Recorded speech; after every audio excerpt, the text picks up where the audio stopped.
this is so bittersweet. Oh my God. But y'all, let's talk Harlem. Harlem is back for season 3. It's only 6 episodes, but I'm going to recap it and we are going to give it the best that we got. Shout out Anita Baker. Let's talk, y'all.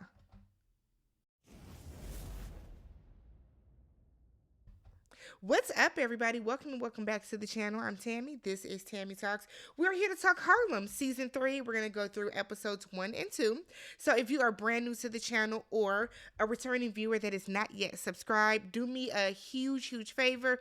Hit that subscribe button, thumbs up the video, and then leave your comments down below. For those of you that need a quick refresher on the show, let's go through the characters really quick. I'm sure you guys remember them, but just in case. So the show is comprised of 4 women that are all best friends that are living in Harlem. Now, even though this is an ensemble cast, we know deep down Meagan Good is the lead. She plays Dr. Camille Parks, who is a professor at Columbia University. At the end of last season, we saw that she had quit her job and she was going to start writing a book, okay? Next to her, we have Grace Byers. A lot of us know her as Boo Boo Kitty from Empire, but Grace Byers plays Quinn, who is a boutique owner. She's a stylist. She is part of Camille's little friend circle. Next to her, we have Shaniqua Shandai. I hope I'm saying her name right, but she plays Angie, who is an aspiring actress that is trying to take over Broadway, and I hope she does. And then finally, on the end, we have Jerry Johnson, who plays Ty, who is a tech entrepreneur whose endeavors focus kind of primarily on the LGBTQ community. Not pictured is, of course, the EGOT herself, Whoopi Goldberg, who plays Dr. Pruitt, who was like Camille's shero, really, until she got to know her, and then it kind of got a little rough, but she is now proven to be one of Camille's, I guess, mentors.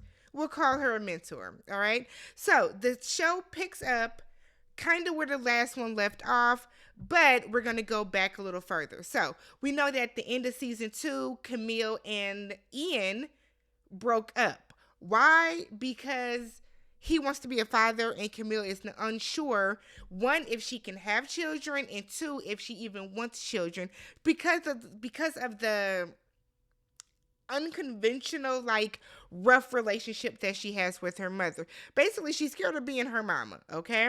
So we start off with Ian is bringing Camille the rest of her stuff from his place, and they were like, okay, so, I mean, we broke up, but we can still fuck, right? So they ultimately become F-buddies. Now, we all know we are all people of a certain age. We know that F-buddies never really work, especially when it's with an ex that you have so much history with. So they end up hooking up for a few months. Whenever she would call, whenever she would text, he would show up, they would get it in, they would shebang. It was supposed to be no strings attached. F-buddies, they never work, okay? The thought of an F-buddy, it's alluring, it sounds great, but it never works. So they're hooking up one night, and Ian gets a text, and it's like, oh, shoot, I gotta go. I'm double booked for the night. Camille is like, cool, no biggie, not a big deal. He tells her, don't forget about me. Maybe I'll come back and top you off, whatever. We find out that it's been about 2 months before Ian actually spoke to her again. So Camille is like, what is going on? It's been 2 months. She has been kind of reaching out to him. He hasn't been responding. So she ends up sending him a risque picture, if you will, and all he did was thumbs up the photo. So now she feel a way about that because here I am sending you something spicy and you don't have nothing to say back. Now we know Camille, right? Camille's an overthinker, so she's very in her head. As soon as she sends the picture, She instantly regrets it. So we get to see her spiral and have little crash outs, especially now that he has only thumbs up the picture. So we now see Quinn. Quinn is still working in her boutique. And, Quinn had a very tumultuous dating situation all last season. So now that she is trying to clear her mind and be more open, she's working in her boutique. One of her clients invites her to a leftover party, which I've been to an ex's party, though not as bad as they try to make them seem on TV.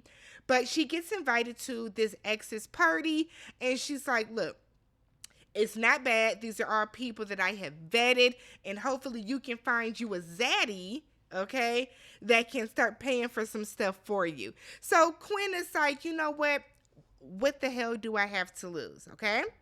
We see Camille gets a call, or really a text message from Dr. Pruitt summoning her back to the school because she wants to have a meeting with her. So after Camille quit last year, she had like little exposition or exhibition, excuse me. She had an exhibition where Dr. Pruitt came and was like, okay, damn, maybe I made a mistake, because we all know the reason Camille is quitting her job at the university is because she didn't make tenure, because Dr. Pruitt, aka Whoopi Goldberg, did not think that Camille was ready or she deserved to be tenured. Y'all know that when a professor is tenured at a school, I think it's like you're guaranteed a job until you retire, right? So Camille meets up with her there, and Dr. Pruitt is like, look, I was wrong about you. I misjudged you. I was wrong for thinking you're not ready for tenure. You are absolutely ready for tenure. So Camille gets emotional, because for her to have this woman that she has revered and looked up to and respected now tell her that, like, yeah, you are that bitch. Like, basically, you're that girl. Like, it did something to her. She jumps up. She gives her a hug. But she's like, I'm still going to leave Columbia. Still going to leave. I still need to go out and branch away and do all the different things that I know that I'm capable of doing. What we see, though, is when Camille tells Dr. Pruitt, like, you are now stuck with me. They hug, they embrace. Remember, Camille has this awful relationship with her mother. Dr. Pruitt has a very contentious relationship with her daughter. So what I'm thinking we're going to see in these last 6 episodes is they start to form some type of bond where they need each other, or they lean on each other for more than just work and education. And I think they're going to develop more than just a mentor-mentee type of situation. It was very, very cute. Camille asked Dr. Pruitt to write the foreword for her book. She gives the title of the book, and Dr. Pruitt said, change the title of that book. Okay, and then I got you. So I absolutely loved this scene. Meagan Good always looks like not Meagan Good, let me say Camille. Camille always looks like she needs a hug. Like, always. So we then pan over to Ty. So remember, Ty was working on this app that is for polyamorous people. And so, is it polyamorous or polygamous? The P is for something, okay? Don't quote me on that. So she's meeting up with this investor who is one of the newer cast members that has joined the show this season. There's a couple. And her name is Eva. And Eva is played by Gail Bean. We've seen Gail in a couple other shows, such as Robin Hood. She was in Snowfall. She was in P-Valley. So, Gail ain't new to this. She's true to this. But Gail is there to represent the investment firm that Ty is trying to work with. So while they're having this meeting, the investor is clearly flirting. Eva is clearly flirting with Ty, right? So Ty thought that she was there to be rejected, and Eva was like, no, rejections come via email, okay? I'm just here to let you know that, like, I'm working on some things for you. I'm trying to do what I can do. So Eva then invites Ty out on a date, right? Talking about let's go out for drinks. And Ty, who, remember, last season was dating Mona, from half and half, but Ty was dating a mother and a daughter and was like, I got to get my shit together. So Ty is now on this journey of celibacy. So she kind of pushes away from Eva's advances, and Eva clocks it and it's like, no, no, no. It's like a team thing. Like, we all just kind of meet up there, have some drinks after work. Like, it's downstairs from the office. Like, it's nothing crazy, crazy, crazy. So we see the energy between the two of them. We see the chemistry between the two of them. So we know how this is going to end, right? We then pan over to Angie, okay? So Angie is still with Mike. Remember, they got engaged at the end of last season. I thought it was a little rushed, but whatever. I don't necessarily trust Mike, but whatever. We'll see what happens. So Angie is telling him that she doesn't want to get married at a boring old stuffy hotel. He was like, it's the Waldorf, girl. But what I got from this is Angie's not ready to be married. Angie enjoys being engaged, and she wants to sit with the engagement for a little bit. But Mike, I guess his biological clock is ticking, and he's ready to get this thing on the road, okay? So the ladies are meeting up. Angie's supposed to be there, but she's booed up, so she's not able to join. So we have Camille, Ty, and Quinn. They're at some new like little spot that's in the city. And Camille is telling them how I sent Ian, a little sext, okay? And he been kind of playing me to the left. Like, I don't understand what's going on. So they then tell her, I thought you were supposed to be dating around. Camille says she is, and they're like, nah, you're not dating around if you're sleeping with the same person. Camille would say, but like, this is safer. I don't have to worry about germs and diseases and whatever and this and that. I know Ian, he's clean, he's safe, whatever. So Quinn is like, we need to decenter the dick, okay? When we center ourselves around men and around dick, like, we're not our best self.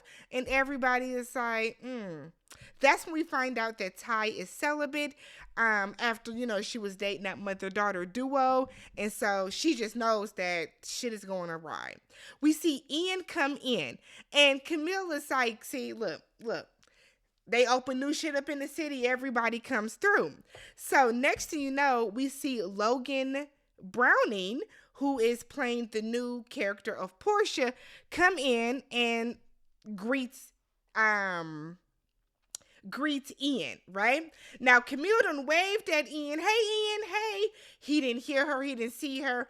According to him, he looked dead at Camille's ass and looked away. So Portia comes in, and Camille is like, that's just his, childhood friend. Ain't nothing going on. They start kissing, and that is more than childhood friend. So clearly they are now an item. Camille, being Camille, sends him a text that's clearly full of grammatical errors and misspelled words. And y'all know the madder you are, the more that the iPhone is going to auto-correct, fuck to duck and all that type of stuff. So now she's shook because not only is Ian like playing her to the left, but it's because he's with somebody else. I said, oh, Camille. So we then see Angie, Quinn, and Camille are at the leftover party. Ty says she wouldn't go into that bullshit, okay? So they're at that party when Camille gets a voice message from Ian. And she's like, okay, I got to get somewhere quiet. I got to hear what he said. I got to get to the bottom of this. Camille gone somewhere. So Quinn at the party meets Seth, who is played by fine-ass Kofi Cerebro. What a young man, okay? So Kofi is there, and okay, I'm gonna say this. We know that that's not Kofi's real voice, right? The voice that he uses for Ralph Angel and the voice that he has used for, was it Girls Trip? That's not his real voice. His real voice is actually a little more kind of high-pitched, I don't want to say dorky, but a little dorky. This little deep, vibrato, sexy voice he got going. Yes. So she meets him, and I was like, they look great together. So they're talking, and he is like, what is your sign?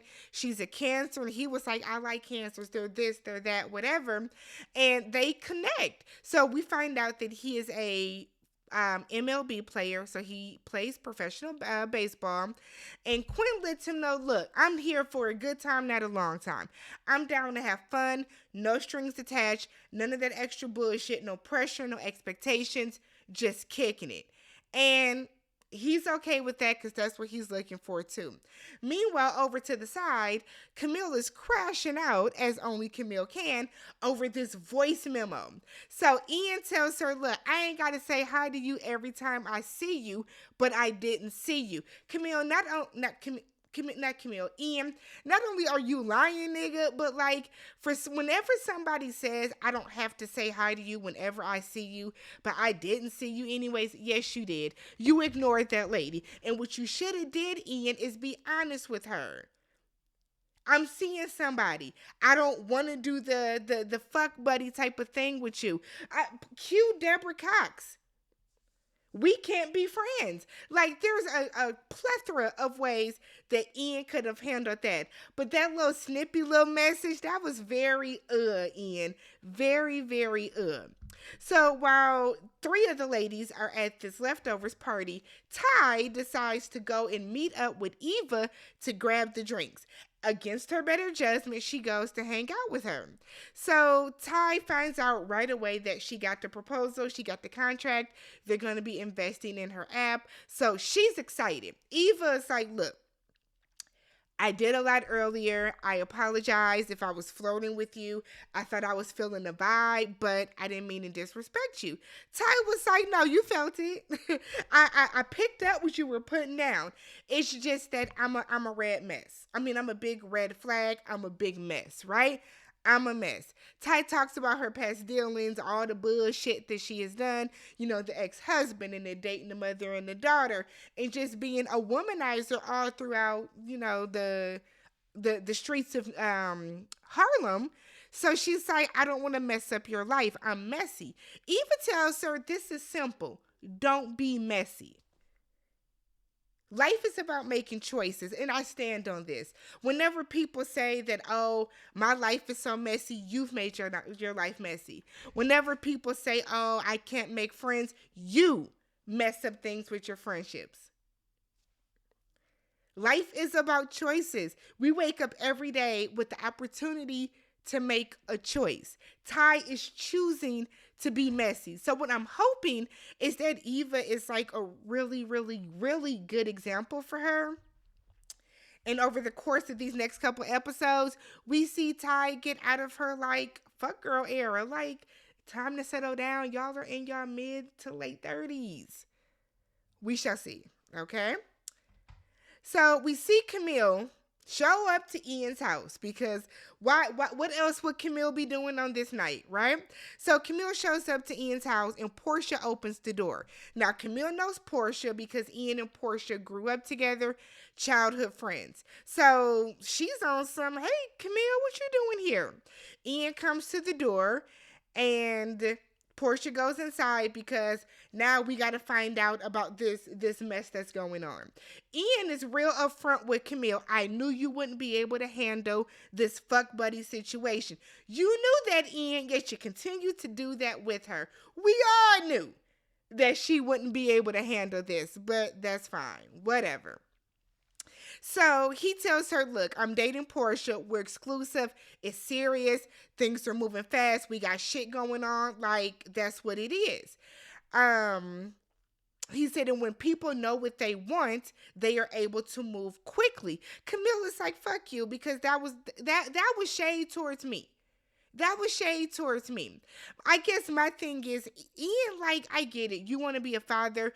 Men have a biological clock as well. But you want to be a father so bad that, like, you didn't even really give it any time in between y'all breakup. But I guess. So Camille is like, look, you could have told me. Instead of leaving me hanging, instead of doing this, instead of being an ass about it, you could have told me, and damn it, Ian, you could have. Now, Camille, you got to look inward, girl. Have some introspection. Would you be able? And hey, would you have been able to handle that conversation maturely? Because I do not think that Camille would have been able to. So Ian said, look, you want to hear it? We're done. I said, oh. It stung a little bit. I said, oh, it stung a little bit the way he said it. It was very forward. I said, oh God. So that's it. I said, damn, Camille. So we see Quinn. The next morning, Quinn wakes up. She spent the night with Seth. I said, yes. Yes, we love to see it. So Quinn and Seth clearly spent the night together. Now he's supposed to be going to the ESPYs, and he gets a phone call that his stylist has lost his garment bag. Girl, what? Okay. I low key, it's just me. I don't believe that to be true. I think this was a setup because he wanted to work with Quinn, spend some more time with her. So Quinn is like, okay, you're a man. This is New York. There are hundreds, if not thousands, of clothing stores for you. He was like, girl, I don't buy off the rack. Look at me. I don't shop off the rack. So Quinn was like, look, this is what you do. Call Bergdorf's, okay? Ask for Jessica. She gonna pull some shit for you. She's gonna get your measurements, okay? You're gonna pick out what you like. I will tailor it to your body for you myself, okay? I'll make whatever alterations that you need. I got you. So she tells him, consider this a thank you for the orgasm from last night. I said, oh, spicy, okay? And he was like, okay, so you would really do that? And she was like, yes, I'm going to invoice you, and I can't do that because I'm Quinn motherfucking Joseph. I said, it's about time you realize, Quinn, because you've been doing the most. Quinn has been stressing me out the past 2 seasons, okay? So we get to see Camille's last class at Columbia. It's kind of bittersweet. I wish she would have considered being tenure, but I understand why she hasn't, why she wants to move forward and like forge into this new path. Dr. Pruitt is in the class. She's cheering her on. Loved everything about it. So we see Seth is walking the red carpet and he's getting a lot of compliments on his outfit, and he announces that Quinn is his new stylist. I said, damn, does Quinn know? Did you hire Quinn? But Quinn is his new stylist. So after that, the ladies all go to like a little girls' night. Now Angie comes in with Michael, and I thought the girls were gonna trip because if it's supposed to be girls' night, don't bring your nigga. But Michael comes, and we see them have kind of like a little spicy discussion about how big a wedding should be. Now, Michael is saying it needs to be, 15, 20 people, and then we're cool. And Quinn is like, 15, 20 people? Like, that's not even Angie's immediate family. So they're having this discussion about what they should do. Michael gets a phone call. He has to walk away. Remember, he is a real estate agent, okay? So Angie was like, let me order a shot. We can, make a toast. Camille is like, no, take mine. Take mine because my stomach feeling kind of funny, whatever the case. So they take their shot, and Camille is like, okay, let me go to the bathroom because I don't feel right. Like, starting to feel everything is going weird now. She stands up, and they like, you good? Like, what's good? She throws up. I said, I'd be damned if Camille is the one that's pregnant. Because remember, last season ended with them being in the doctor's office and finding out that somebody was pregnant. So they take her to the hospital where they congratulate her on being pregnant. I said, what? Oh, this was a really, really good first episode. And it's disappointing because the show has so much potential, but whatever. Let's go ahead and get to episode 2, y'all. Make sure you are subscribed to the channel. Thumbs up the video. Make sure you're leaving your comments down below. All right, y'all. So episode 2, season 3, episode 2 is called Fallopian Blues. So this episode starts off right with them still being at the hospital, and only Quinn is excited for Camille. Like, Camille is not even excited. So Angie asks if it's Ian's baby, and Camille is like, of course it is. Angie said, well, girl, we gotta know. We do have to ask because Camille was still effing with the other teacher or the professor type dude. So we then see Camille go to the doctor's office and we find out that she is 12 weeks pregnant. Camille is 3 months pregnant. When she was with her girls, um, what was her name? Quinn was like, so you ain't, what about your period? Camille was like, yeah, it's always been kind of irregular and I didn't think anything of it. So Camille crashing out in this doctor's office and the doctor was like, look, you do have options, right? The doctor reinforces to her, this is your body. This is your choice. Okay.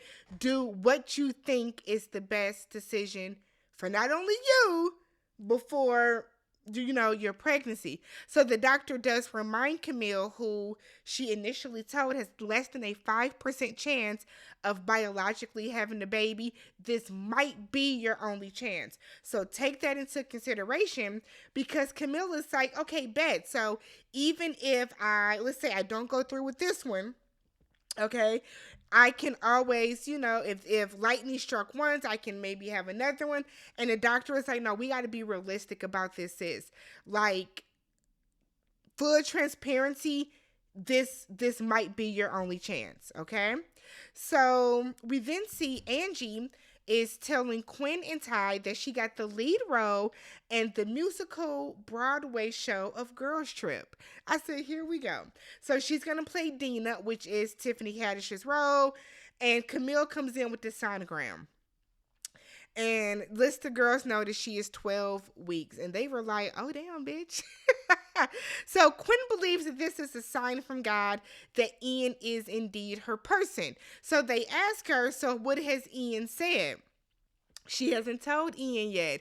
And they were like, why? He deserves to know. I personally think he deserves to know, but that's just me, right?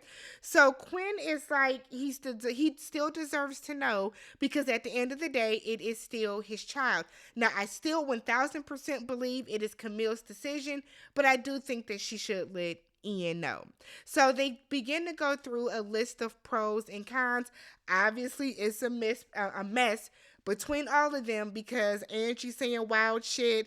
Quinn is like a hopeless romantic. Ty is very logical and rational. So Camille is getting all these different opinions. They were loud in the hallway. My bad, y'all. So Camille is getting all these different opinions that's coming in, and she has no idea what she's going to do. So back at her house, Camille is freaking out, right? She calls her mom. Her mom doesn't answer. Y'all know Camille's mom is a mess. So she opts against leaving a voicemail, and I was thinking, girl, what's the point? You know how your mama is. So she debates on calling Ian, but doesn't. Later that evening, she calls him. He doesn't answer. She then texts him, and he was like, why you texting? Why you calling me? Didn't you say I was blocked? Because she told him he was blocked, right? So she sends him a picture of the sonogram, and all he does is puts exclamation points on it. And I was like, what is that supposed to mean? I thought that, Ian's been wanting a baby. So I thought that Ian would have like immediately called her or text her back or something to that effect. I was with her. The fuck these exclamation points mean? I didn't like that response from him at all, right? So we see Camille goes over to Ian's place, and we get this very, very emotionally charged, very well acted out scene, right? Where Ian is initially saying that Camille does this whenever he moves on. So he's like, whenever I move on and I get ready to get serious with somebody else, here you come popping up with, with this bullshit again. Camille is like, my life is not a reaction to you. Do you think that I purposely said, hey, I know that Ian has moved on, so I'm going to go and get pregnant with his child? And I was like, yeah, come on, Ian. Let's think about this. Like, what? Y'all have been sleeping together. And according to Camille, when she told her homegirls, y'all don't use protection. So, 50-50 chance here. So Ian is like, okay, so what are we going to do? And Camille is like, look, I will let you know what I decide to do. And Ian is like, wait, so I don't get a choice in this? Camille is like, it's my body. It is my body. So, no, you really don't have a choice, not for real, for real. And so she was like, so what am I supposed to do? Like, just be like a little, like, you got your shit going on with Portia. I don't want to, mess anything up. Ian is like, oh, I'm not going to break up with Portia. We got something going. So Camille is like, oh, so now I'm just going to be like a little side project that you check in on me and the baby from time to time. Nigga, fuck that. Right? So Camille the wheels are turning. She's starting to spiral more and more. And Ian is like, look, I wanted to be with you. I wanted to have a baby with you. You didn't want that, and I moved on. We are just going to have to figure it out. Ian then tells her, look, if Portia were just some fling, it wouldn't be a question right now, but we have real shit going on. Camille said, look, I'm not worried because we don't have anything to figure out. I do. They both crying. Their eyes are red. I said, oh my God, this is not how the final season should be going. I felt so bad for both of them for different reasons. Ian, because this is what he wanted. He wanted to have the baby with Camille. He wanted to be married to Camille. He wanted to spend his life with Camille, right? But she didn't want those things. And it's not that she didn't want it. She was scared to have those things. But then we have, on Camille's side, we know that Camille loves Ian. Camille is scared that she's pregnant. Camille, and we find out later, and we'll get into it later, but from Camille's, point of view, she doesn't want to be her mother. Her mother is not a good mother. Her mother has done the best that she could, but in Camille's eyes, she's not a good mother. It was such a sad scene. Such a sad scene. So we pan over to Angie. So Angie is with her homeboy. I can't remember his name. But they're at her place and they are rehearsing for her play. Now, Michael comes in and he is making little comments about how they need to catch up to Camille, talking about being pregnant. Then they'll have time to watch some movies because he don't remember Girls Trip. Angie clearly does not want kids right now because Angie is her acting career is blossoming, right? She's getting all these roles. She's living a life that she wants to live, and she does not want a baby to kind of derail that right now. Michael is more established. So for him, sure, having a baby is great, but Camille is just starting her career. So she tells him, until I get to a place where I can take care of myself and take care of the baby, we not having no kids. Michael seemed to be okay with that for now, but something tells me he's gonna flip out sooner than later. So the girls are all at Camille's house and they're talking about the pros and the cons of having a baby. I did chuckle when they were the way that some people grow up with a single parent is kind of indicative on the parent, on the mother. And they talk about, I want to say they mention LeBron, which great example, but then they mentioned Charles Manson. And Quinn was like, I don't think that was all on the mother, right? So they're going through these pros and cons. It's going good, whatever. But Camille is like, look, I'm worried about becoming a mom and hating it, but I'm also worried about terminating my pregnancy and regretting it forever. And it's a big thing. It's a big conversation to have. It's a big decision to make. And it's one that you have to take a chance on, to be honest. Do whatever feels best for you in that moment. So her friends are like, look, whatever you decide, we have your back. If you decide you want to terminate this pregnancy, we will drive you to the hospital. We will be there with you every step of the way. We will come back from you. We got you. If you decide that you want to go through with this pregnancy, we got you too. You got babysitters. You got money to take care of it. We got you. Angie even said, and I will teach your daughter, okay? I will teach your daughter how to be more responsible when it comes to contraceptive and birth control because her mother didn't. So it's a nice little light moment to lighten up the mood, but it's what Camille needed to hear in that moment. Like, you were not alone. We got your back. And it's something that she knows, but she needed to hear that. It's just like, I know that my parents are proud of me, right? I absolutely know that. But when I got back from a work trip and my mom was like, I am so proud of you. I'm so proud of what you're doing with work. I'm so proud of how you're progressing at work and all that type of stuff. It hits a little different to hear people say it. Like when my best friend tells me stuff like that, it hits differently. And for Camille to hear that in that moment is absolutely what she needed, right? So the next morning, we see Camille making this list of pros and cons herself while also Googling all this different stuff. How to be a good mother. How you know if you are going to be a good mother. You know, what is the closest termination, facility near me. So Ian texts her that he wants to talk again. Before she responds, her mother calls from a craft fair, and this scene pissed me off. I'm so sick of her mama. So her mother's not paying attention to her. She tells her mother, "Hey, I'm pregnant," and her mother is like, "Can I crochet the baby something?" That would have been my 13th reason. Because why are you talking about this right now? Like, I need you to stay focused. I need you to stay the course. And Camille tells her mom, like, I don't even know if I'm going to go through with it. So her mom is like, why are you trying to ruin my trip? What? Oh, this scene irritated me. So Camille is just like kind of whatever. Look, the doctor wants to know, is there anything I should know of, anything I should be aware of, complications or anything like that? And Camille's mother was like, you tell your little punk ass doctor I did the best I could. I'd be like, ma'am, no. Because that's not what we doing. You're not helping.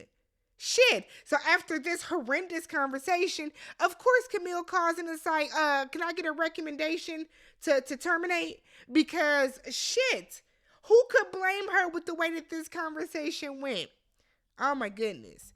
So we see Camille showing up to Ian's place. Ian is not there. He is out in an appointment with Portia. But you know who is there? His aunt.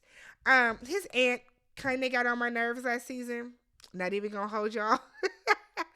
Aunt Tammy, played by Bevy Smith. So kind of got on my nerves last season, but she was okay in this scene. So she's telling Camille, look, I've been staying here, okay, while my place is getting renovated, whatever the case.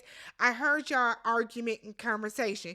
Come on in, let's talk. So now Aunt Tammy always gives Camille the real. She don't be playing with her, right?